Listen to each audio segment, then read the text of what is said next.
Enfoncez la pédale de frein, puis appuyez sur le contacteur d'allumage pour démarrer le moteur.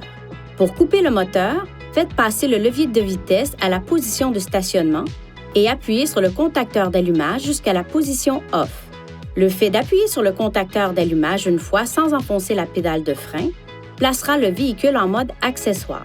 Si vous appuyez une deuxième fois sur le contacteur d'allumage, il passera en position on et la troisième fois, il repassera en position off.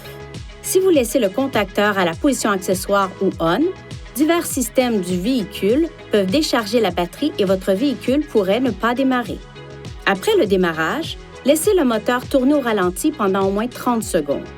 Ne faites pas tourner le moteur de votre véhicule à un régime trop élevé pendant qu'il se réchauffe. Conduisez d'abord à une vitesse modérée sur une courte distance, plus particulièrement s'il fait froid. Par temps froid, laissez le moteur tourner pendant au moins 2 à 3 minutes avant de l'arrêter. Le démarrage et l'arrêt du moteur pendant une courte période peuvent rendre le véhicule plus difficile à démarrer. Assurez-vous que le contacteur d'allumage se trouve à la position lock et prenez la clé intelligente avec vous lorsque vous quittez le véhicule.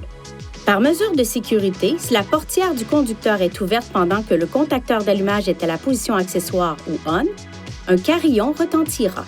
Si la pile de la clé intelligente est à plat et que vous devez démarrer le moteur, assurez-vous d'abord que le levier de vitesse est en position de stationnement.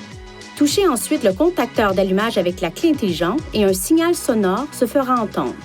Dans les 10 secondes suivant le signal sonore, appuyez sur le contacteur d'allumage tout en enfonçant la pédale de frein et le moteur démarrera.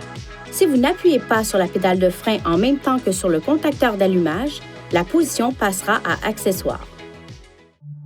Veuillez consulter le manuel du conducteur pour obtenir des renseignements importants concernant la sécurité et les limites du système et pour en savoir davantage au sujet de son utilisation et de ses caractéristiques.